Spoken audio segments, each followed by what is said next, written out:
사랑하는 남녀가 함께 데이트를 하던 중 남자가 사랑하는 여인을 한강에 데리고 왔습니다. 그리고 한강을 향해서 동전을 던지면서 이렇게 이야기하는 겁니다. 저 한강에 빠진 동전을 찾을 때까지 내가 너를 사랑하겠다. 그렇게 고백을 했다는 것입니다. 얼마나 멋진 고백입니까? 어떤 상황이 와도 나는 절대로 당신을 잊지 않겠다. 버리지 않겠다. 끝까지 사랑하겠다는 표현을 그렇게 한 것이죠. 근데 2달 지나고 나서 남자의 애인이 바뀌었습니다. 그렇게 찾기 힘든 한강에서 동전을 어떻게 그렇게 빨리 찾았는지 모르겠습니다. 요즘 젊은이들이 그런 것 같습니다. 오늘 우리는 이런 말을 자주 듣습니다. 사람은 믿음의 대상이 아니라 사랑의 대상이라고. 참 많이 듣지만 우리가 그것을 알면서도 사실은 우리 안에는 사람을 믿는 마음들이 더 많을 때가 있습니다. 믿음의 대상이 나의 가족이 될 때가 있고 나의 자녀가 될 때가 있고 나의 친구가 될 때가 있다는 것입니다. 왜 우리는 사람은 믿음의 대상이 아니라고 하면서도 이렇게 계속해서 삶을 믿고만 살고 있겠습니까?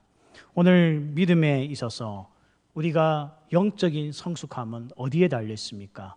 결국 영적인 성숙함은 독립이 아닌 누구를 믿느냐에 달려 있다는 것입니다. 오늘 우리는 요셉 말씀을 통하여서 하나님께서 이 요셉을 하나님의 꿈을 성취할 성취자로서 그를 연단하시며 훈련하는 과정 속에 주셨던 하나님의 첫 번째 훈련이 무엇입니까? 그것은 하나님을 온전히 의지하는 훈련이라는 것입니다. 우리는 이 말씀을 통하여서 오늘 우리는 누구를 의지하고 믿고 살아가고 있는지 우리 자신을 점검하고 우리가 이 말씀을 들었을 때에 오직 우리가 믿고 의지할 분은 하나님밖에 없다는 이 믿음의 고백이 오늘 우리에게 있을 줄 믿습니다. 먼저 우리가 살펴봐야 할 것은 왜 사람은 믿음의 대상이 될 수 없느냐는 것입니다. 왜 사람이 믿음의 대상이 될 수 없습니까? 그것은 사람에게 죄성이란 것이 있기 때문입니다. 오늘 우리가 읽었던 말씀을 보십시오. 형들은 자신들의 안부를 확인하고자 찾아온 요셉을 오늘 구덩이에 던졌습니다. 던지고 난 이후에 그들은 무엇을 하였습니까? 오늘 우리가 읽었던 25절 말씀에 보면 그들이 앉아 음식을 먹다가 오늘 요셉이 구덩이에 던져져 있었습니다. 죽음을 앞두고 있었습니다. 창세기 42장 21절에서는 이렇게 말씀합니다. 창세기 42장 21절입니다. 그가 우리에게 액을 할 때에 그 마음의 괴로움을 보고도 듣지 아니하였으므로 이 괴로움이 우리에게 임하도다. 오늘 어떤 말씀을 하고 있습니까? 이 요셉이 액을 했다는 겁니다. 살려달라고 형님들에게 액을 했다는 겁니다. 그런데 그 액을 하는 소리를 듣고도 오늘 이 형들이 무엇을 하고 있습니까? 오늘 말씀의 25절에 보니까 음식을 먹고 있었다는 겁니다. 밥을 먹고 있었다는 거예요. 우리가 밥을 먹을 때는 마음이 편안할 때 밥을 먹습니다. 밥이 입에 넘어가는 것도 마음이 편안할 때 넘어갑니다. 조금만 조급한 일이 생기고 조금만 속상한 일이 있어도 음식이 입 안으로 넘어가지 않습니다. 그런데 오늘 형들을 보십시오. 오늘 동생이 구덩이 속에서 살려달라고 액을 하고 있는데 형들은 오늘 말씀해 보니 밥을 먹고 있다는 것입니다. 이게 오늘 사람 안에 가지고 있는 죄성입니다. 얼마나 사람이 잔인한 존재인지 오늘 우리에게 보여주고 있다는 것입니다. 26절에 보면 유다가 자기 형제들에게 우리의 혈육이니 오늘 죽이지 말고 그의 피를 덮어둔들 무엇이 유익하겠냐 하면서 동생을 미디안 사람들에게 이스마엘 사람들에게 팔자고 제안을 하고 있습니다. 어떻게 보면 동생을 살리고자 하는 마음도 있었겠지만 오늘 출애굽기 21장에 가보면 하나님은 사람을 종으로 파는 자에게 노예를 파는 자들에게 사형에 해당하는 엄벌을 명하고 있다는 것입니다. 그러면 유다도 악하다는 것을 보여주고 있습니다. 아니 유다는 점점 더 잔인해지고 있다는 것이죠. 동생을 노예로서 판다는 것, 그것은 하나님께서 기뻐하지 않는다는 겁니다. 돈도 벌고 동생도 처벌하고 처리하고 더 악한 모습으로서 나아가고 있다는 것입니다.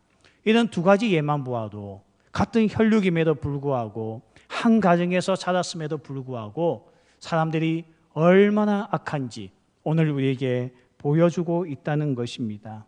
그래서 예수님도 마태복음 10장 36절 말씀에서 미가서 7장 6절 말씀을 인용하시면서 사람의 원수가 자기 집안 식구라고 말씀하고 있습니다. 원수가 멀리 있는 게 아니라는 거예요. 최고의 신뢰의 대상인 가족이 때로는 원수가 될 수도 있다고 말씀하고 있습니다.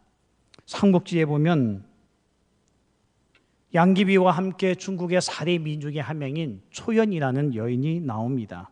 한 왕조의 충신이었던 왕류는요, 이 동탁을 어떻게 해서라도 제거해야 되겠는데 동탁 옆에는 여포라는 사람이 장군이 있었기 때문에 이 두 사람이 함께 붙어 있을 때에는 도무지 동탁을 제거할 수가 없었다는 겁니다. 그래서 왕류는 어떻게 하면 이 문제를 해결할까 생각하다가 자기 어부딸이었던 이 초연, 당시에 중국 4대 민중의 한 명이었던 이 여인의 미인계를 통하여서 이 동탁을 제거하고자 하였습니다. 먼저 여포를 집에 초대하였습니다. 음식을 대접하고 술을 대접하다가 이 여포에게 이 자기의 딸 초연을 소개하게 됩니다. 여포가 보니 이런 미인이 세상에 없는 거예요. 이때에 왕눈이 약속을 합니다. 내가 당신에게 내 딸을 주겠다고, 집에 가서 잠시만 기다리고 있으면 된다고, 며칠만 기다리고 있으면 이 딸을 주겠다고 약속을 합니다. 여포는 너무나 기분이 좋았습니다. 중국의 미인 중에 미인을 아내로 맞이할 수 있는 기회가 온 것입니다.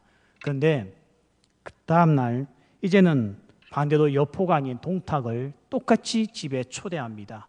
똑같이 음식을 대접하고 술을 대접하면서 이 초연을 또다시 소개합니다. 거기서 동탁에게 아내로 주겠다고 약속을 합니다. 그러니까 동탁도 너무너무 기분이 좋아진 거예요. 여포는 집에서 기다리고 있어도요, 이 여인이 자기 집에 오지 않는 거예요. 어떻게 되었나?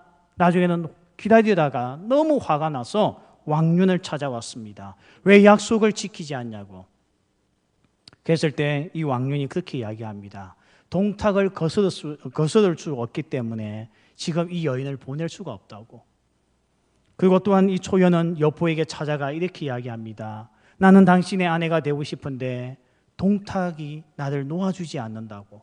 그 말을 듣고요, 여포가 이 분노심을 참지를 못합니다. 화가 납니다. 그래서 어떻게 합니까? 칼을 뽑아서 동탁을 죽입니다. 그래서 결국 동탁은 죽게 되고 동탁과 여포의 연합관계는 깨어지게 되었다는 것입니다. 이게 사람들의 악한 지혜입니다. 이게 우리 역사에서 보여주고 있는 모습이라는 겁니다. 우리가 자신들의 이득을 위해서는 어제의 동지가 오늘의 적이 되고 있는 것이 사람들의 모습이라고 오늘 보여주고 있는 겁니다. 이만큼 사람들의 죄성은 뿌리가 깊다는 것입니다. 사람은 저수지와 같아요. 물이 가득 차 있을 때는 너무나 아름다운 호수와 같아 보이지만 그 물이 다 빠지고 나면 그 저수지에 온갖 것들이 남아있듯이 오늘 정말 사람들 안에 성령의 이 충만함이 빠지고 나면, 성령의 충만함이 제거되고 나면 남아있는 모습은 악한 것밖에 없다는 것입니다. 그래서 오늘 하나님께서는 우리에게 사람을 의지하지 말라는 겁니다. 요셉을 한번 보십시오. 요셉은 그래도 형들을 믿고 의지했던 것 같습니다. 애걸 했을 뿐만 아니라요, 아버지의 명을 따라 그가 이 형들을 찾을 때에 그가 세겜에서 형들을 만나지 못합니다. 혹시 약속 장소를 잃어버린 적이 있습니까? 약속 장소를 찾지 못하여서 힘들어 해보신 적이 있습니까? 얼마나 속상합니까? 삶의 길을 찾지 못한다는 거 너무너무 속상한 겁니다. 견딜 수가 없는 겁니다. 그럼에도 불구하고 요셉은 집으로 돌아가지 않았습니다. 끝까지 형들의 안부를 확인하기 위하여 도단까지 가는 수고를 했다는 겁니다. 그만큼 요셉은요, 형들을 믿었다는 겁니다. 그래도 한 혈육이니 혈육이라고 하는 기본적인 관계를 바라보고 있었다는 것입니다. 오늘 이렇게 놓고 볼 때에 오늘 우리에게 이 요셉의 이 신뢰감도 아무 소용이 없었다는 것입니다. 그래서 오늘 주님께서 우리에게 이 말씀을 통하여 우리에게 분명하게 말씀합니다. 사람은 절대로 믿음의 대상이 될 수 없다는 것입니다. 사람을 의지하는 것에서 우리는 먼저 그것을 내려놓아야 된다는 것입니다. 자녀들 내려놓지 못한 분이 계십니까? 우리 자녀가 내 인생에 나의 노후에 보장이라 생각하고 오늘도 자식을 나의 것인 양 붙들고 있습니까? 거기에 상처가 있을 수밖에 없다는 것입니다. 한 사람의 말만 믿고 끊임없이 인생의 모든 것을 투자하고 있습니까? 거기에 상처가 있다는 것입니다. 오늘 우리가 의지하고 믿고 따라가야 할 분은 사람이 아닌 하나님밖에 없는 줄 믿습니다. 우리가 두 번째 살펴봐야 할 것은요, 왜 사람을 믿지 말아야 됩니까? 왜 믿음의 대상이 아닙니까? 그 이유는 사람에게는 구원할 능력이 없다는 것입니다. 오늘 여기 말씀해 보면요, 요셉이 형들의 안부를 확인하기 위하여 길을 떠났는데요, 그 길을 가면서 그가 입었던 옷은 채색 옷이었습니다. 한번 우리가 지도를 보십시오. 헤브론에서 세겜까지, 세겜에서 도단까지, 이 거리가 헤브론에서 세겜까지가 100km 정도가 됩니다. 그리고 오늘 저 그림에 나와 있듯이 산지입니다. 그러니까 굉장히 험악한 길이 있죠. 그리고 세겜에서 도단까지도 약 30km가 되는 굉장한 길입니다. 등산을 해보신 분은 알 겁니다. 산에서 1km가 얼마나 고단하고 힘든 것인지. 그런데 오늘 이 엄청난 거리를 걸어가서 형들의 안부를 확인해야 되는 요셉이 입고 간 옷이 뭔가 하면 채색 옷입니다. 이 채색 옷은 발 밑에까지 오는 왕족들이 입는 고귀한 옷이었습니다. 이 옷을 입고 등산을 하듯 이 길을 갔으니 우리가 생각해봐도 요셉은 이 옷을 잘못 입었다는 것을 우리가 확인할 수 있습니다. 오래전에 제가 교회 사무실에 앉아 있는데요, 장로님 한 분이 오시더니 목사님 오늘 특별한 스케줄 있습니까? 제가 오늘은 특별한 건 없습니다 했더니 차를 타고 같이 갔으면 좋겠다는 거예요. 이유도 없이 그 차를 타고 갔는데 알고 보니 남전도회 등반대회 답사였습니다. 근데 제가 그때 입고 간 옷이 뭐냐면 양복이었거든요. 제가 양복을 입고 등산해 보기는 태어나서 처음이었습니다. 그 산을 등산을 한대요. 모든 사람이 다 저만 쳐다보는 거예요. 무슨 이 미치고 정신 나간 사람이 다 있나 하는 표정에서 저를 보는 겁니다. 양복과 등산은 어울리지 않는 옷입니다. 근데 아시죠? 양복보다 더 한 단계 높은 옷이 채색 옷이었습니다. 요셉은 왜 이 옷을 포기하지 못할까요? 이 엄청난 거리를 왕래하면서 왜 이 옷을 고집하고 입고 갔을까요? 제 같으면 이 불편한 옷을 입고 이 먼 길을 떠나지 않았을 겁니다. 지역만 보아도 산지인데, 평지도 아닌 산지인데 어떻게 이 옷을 입고 갈 생각을 했겠습니까? 그만큼 요셉은 아버지의 사랑을 의지했다는 것입니다. 아버지의 편애가 그에게는 더 좋았고 아버지의 보호가 그에게 있다는 것을 그는 확신하며 이 옷을 붙잡고 살았던 사람이 요셉이라는 겁니다. 오늘 형들이 요셉을 보았을 때에 제일 먼저 한 게 무엇입니까? 이 옷을 찢는 것이었습니다. 형들이 이 옷을 찢었지만 사실은 하나님이 찢어버리신 겁니다. 요셉은 사람의 사랑을 붙들고 있을 게 아니었습니다. 아버지의 보호를 붙들고 있을 게 아니었다는 것입니다. 의존의 대상을 잘못 선택하고 평생을 걸어왔다는 것입니다. 그래서 하나님은 이 채색 옷을 찢습니다. 오늘 이 채색 옷이 그에게 가져다 준 유익이 무엇이 있습니까? 아무것도 없습니다. 형들이 아직도 자기들에게 다가오지 않는 이 동생이 18절에 보면 이렇게 말씀하고 있죠. 요셉이 그들에게 가까이 오기 전에 그들이 요셉을 멀리서 보고 죽이기를 꾀하여, 형들이 동생을 죽이기로 꾀한 것이 언젠가 하면 동생이 저 멀리 있을 때 죽이려고 꾀했다는 겁니다. 형들은 저 멀리서 오고 있는 저 청년이 동생인 것을 어떻게 알았겠습니까? 요셉은 형들인 것을 몰랐는데 형들은 어떻게 동생인 것을 알았겠습니까? 채색 옷 때문이었습니다. 채색 옷은 요셉을 보호하지 못했습니다. 도리어 그의 형들에게 그를 죽이고자 하는 것을 꾀할 수 있는 시간적인 여유와 그는 계획을 세울 수 있는 기회를 제공했을 뿐이라는 겁니다. 오늘 37장에 와보면 재미난 이야기가 있는데 뭔가 하면 옷을 찢는 사건이 3번이 나옵니다. 요셉의 채색 옷을 찢습니다. 두 번째는 르우벤이 이 요셉이 없다는 것을 확인하고 구덩이에 없다는 것을 확인하고 자기의 옷을 찢습니다. 그리고 또 한 번은 야곱이 요셉이 죽었다는 이야기를 듣고 자기의 옷을 찢습니다. 이 세상에 어떠한 옷도 어떠한 보호도 없다는 것을 보여주고 있지 않습니까? 요셉이 고집하였던 채색 옷, 이것은 의지할 대상이 아니었기 때문에 하나님께서 그 옷을 찢었다는 것입니다. 다윗을 보십시오. 다윗에게도 의존하고 있는 사람이 한 명 있었습니다. 그것은 사울의 아들이었던 요나단을 의지했습니다. 요나단이 그의 곁에 있으면 그는 어떤 위기도 극복할 것만 같았고, 요나단 같은 친구는 그에게 둘도 없다 생각하고, 그는 사울 왕 때문에 힘들 때에 도움을 요청했던 인물도 요나단이었습니다. 하나님께서 이 다윗을 하나님만 전적으로 의지하기 위해서 요나단과 이별하게끔 만드셨습니다. 그 이별 이후에 한 번도 요나단을 만나지 못하고 다윗이 간 곳은 사망의 음침한 골짜기였다는 것입니다. 오늘 사람을 의지하는 것, 오늘 사람을 붙들고 있는 것, 거기에 어떠한 능력도 없다는 것입니다. 구원의 능력이 없다는 것입니다. 오늘 요셉을 도와주고자 했던 한 인물이 나오죠. 르우벤입니다. 르우벤을 보십시오. 오늘 동생을 구해주고자 죽이지 말자 하면서 구덩이에 그냥 던져버리자고 이야기했습니다. 나중에 그를 구하기 위한 궤락이었죠. 그런데 보십시오. 어떻게 했습니까? 구했습니까? 구하지 못했습니다. 근데 여기 보면 동생들이 르우벤이 없는 사이에 이 요셉을 이 미디안 장사꾼들에게, 상인들에게 은 20개에 팔게 됩니다. 이 르우벤도 은 20개 중에 일부를 받았습니다.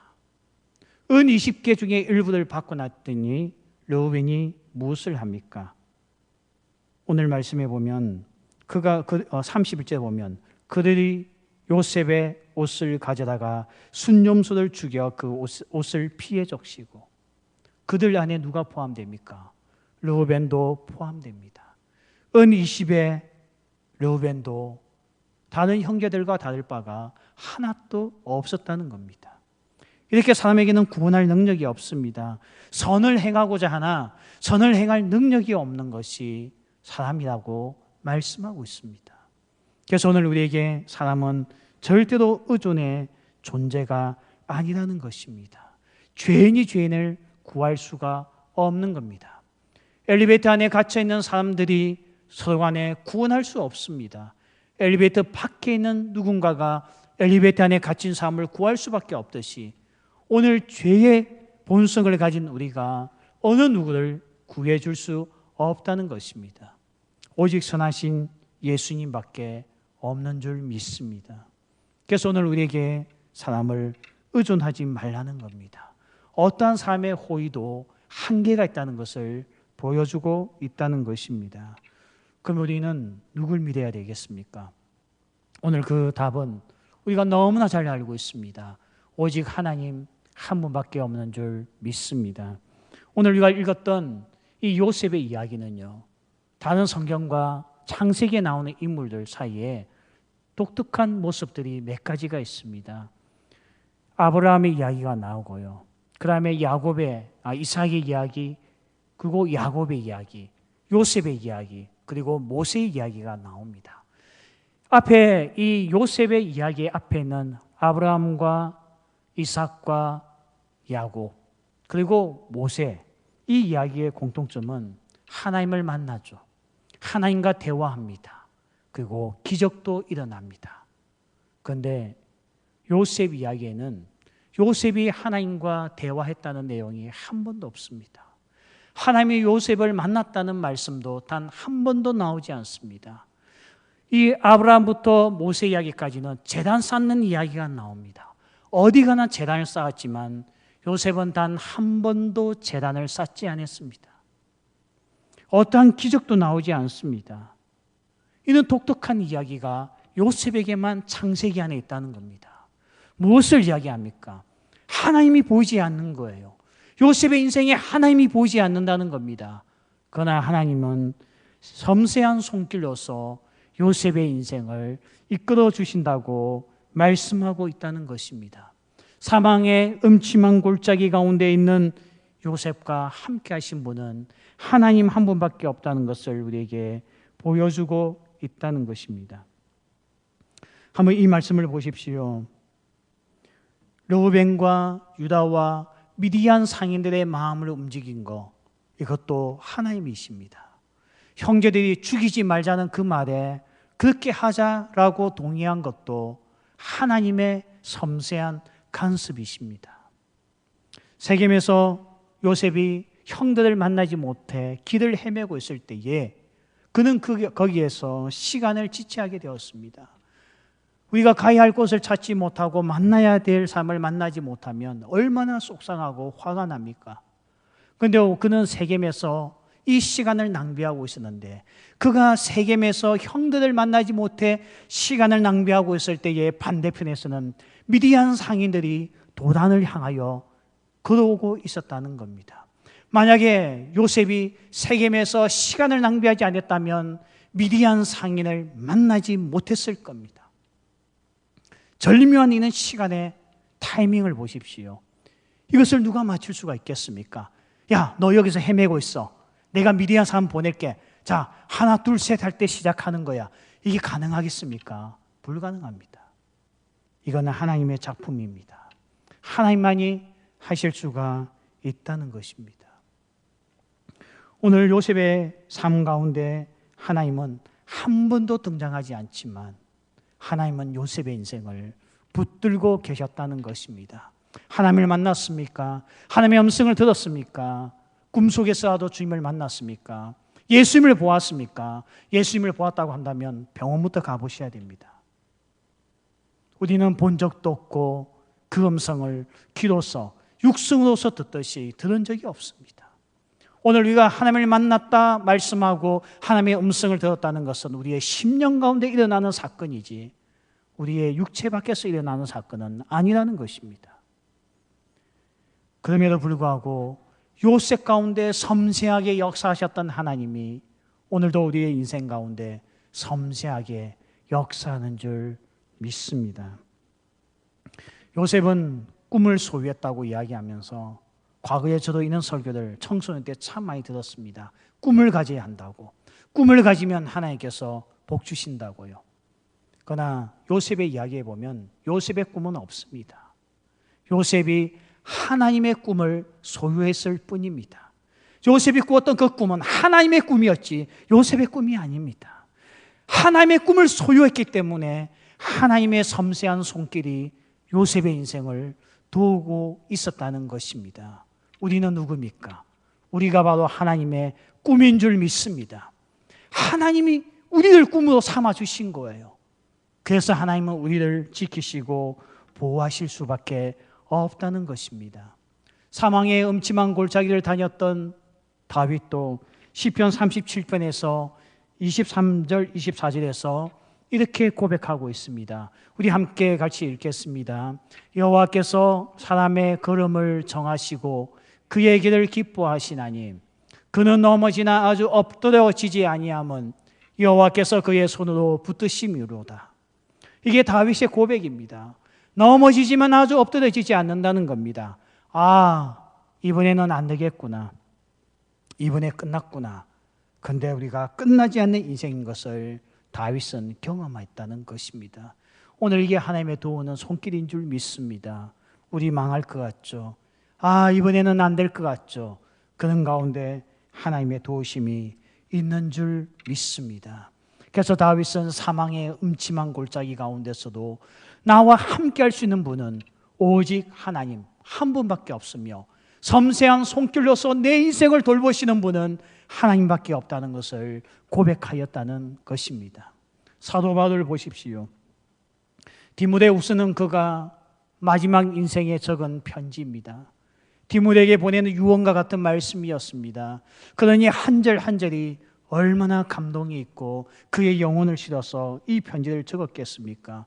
그는 디모데후서 4장에 가보면 그는 자기가 함께 동역하였던 동역자들의 이름을 불러가며 그들을 만나고 싶어하는 이 간절함을 담고 있는 것이 디모데후서 4장의 말씀입니다. 그런데 디모데후서 4장 16절에 보면 이런 말씀이 나옵니다. 내가 처음 변명할 때에 나와 함께한 자가 하나도 없고 다 나를 버렸으나, 다 버렸다는 겁니다. 그가 재판받을 때에 그의 증인석에 앉아있는 사람이 한 명도 없었다는 거예요. 재판받고 있을 때에 사도 바울 곁에 서 있는 사람이 한 명도 없었다는 겁니다. 그게 디모데후서 4장 16절의 고백인데 17절에 가면 그의 고백이 달라진다는 것입니다. 17절과 18절 말씀에 보면 이런 말씀이 있습니다. 우리 함께 읽겠습니다. 주께서 내 곁에 서서 나에게 힘을 주심은 나로 말미암아 선포된 말씀이 온전히 전파되어 모든 이방인이 듣게 하려 하심이니 내가 사자의 입에서 건짐을 받았느니라. 주께서 나를 악한 일에서 건져내시고 또 그의 천국에 들어가로도 구원하시리니 그에게 영광이 세생 무궁토록 있을지어다. 아멘. 이게 사도 바울의 마지막 고백이었습니다. 나와 함께 있는 자가 누구라는 겁니까? 내 곁에 서서 나에게 힘을 주시는 이가 누구라는 겁니까? 사도 바울은 그의 인생 마지막에 유언과 같은 고백을 합니다. 주께서 나와 함께 계셔 내 곁에 서서 힘을 주셨다는 것입니다. 사도 바울은 그가 처형당하는 그날까지, 순교당하는 그 순간까지 그가 끝까지 붙잡은 것은 오직 예수 그리스도 한 분이었다는 것입니다. 어느 누구도 아니었습니다. 어떠한 제자도 아니었습니다. 어떠한 동역자도 아니었습니다. 그 인생의 유일한 동역자는 죽음의 순간까지, 사망의 음침한 골짜기까지도 함께 하신 예수 그리스도 한 분밖에 없었다는 것입니다. 사도 바울은 디모데에게 애원하지 않았습니다. 디모데에게 부르짖지도 않았습니다. 살려달라고 요청하지도 않았습니다. 도리어 그는 이 죽음 앞에 디모데를 강하고 담대하게끔 세우는 자가 되었다는 것입니다. 이게 우리의 인생입니다. 우리는 세우는 자입니다. 사람의 도움을 받고 사람을 의지하고 사람으로부터 위로받고 사는 존재가 아닙니다. 우리는 위로를 주며 세우는 자입니다. 그러나 우리에게는 어느 누구도 함께할 수 없는 사망의 음침한 골짜기 가운데서도 함께 하시는 주 예수 그리스도를 붙들고 그 믿음 가운데 살아가는 것이 우리의 삶인 줄 믿습니다. 말씀을 맺겠습니다. 누굴 믿고 있습니까? 누굴 의지하고 있습니까? 오늘도 세상 사람을 의지하다가 낙심하고 실망하고 좌절해 본 적 있지 않습니까? 저도 그럴 때가 있었습니다. 저도 그것만이 살 수 있는 줄 알았습니다. 제가 대학원을 다닐 때에 저에게 3년 동안 끊임없이 장학금과 후원해 주신 후원자가 있었습니다. 신대원을 마치고 미국 유학을 앞두고 그분에게 전화를 했습니다. 제가 미국 유학을 가고 싶습니다. 한 번만 더 후원해 주십시오. 저는 당연히 해줄 줄 알았는데 그분의 입에서 나온 말은 뜻밖이었습니다. 여기까지입니다. 왜 그게 그렇게 마음이 서글프고 힘들고 내 인생 끝난 듯이 느껴지는지 몰랐습니다. 전화를 끊고 얼마나 울었는지 모릅니다. 이제 나 더 이상 어떻게 전진해야 될까? 세월이 지나 이제서야 알게 되었습니다. 나의 착각이었습니다. 사람이 날 일으켜주는 거 아닙니다. 사람이 날 세우는 게 아닙니다. 우리를 세워주시는 분, 사망의 음침한 골짜기에서도 그 섬세한 손길로 이 부족한 우리를 도와주시는 분은 오직 하나님뿐인 줄 믿습니다. 이 믿음으로써 비록 지금 힘든 시간을 보내고 있지만 오직 하나님 붙들고 이 모든 위기를 이겨내고 사망의 음침한 골짜기를 주와 함께하였다고 간증할 수 있는 우리 모든 석포교회 성도들 될 줄 믿습니다. 우리 함께 찬양하면서 오늘 말씀을 놓고 그리고 또한 우리 교회에서 제공한 우리 공동 기도제에 몰렸고 함께 기도하는 시간을 가지겠습니다.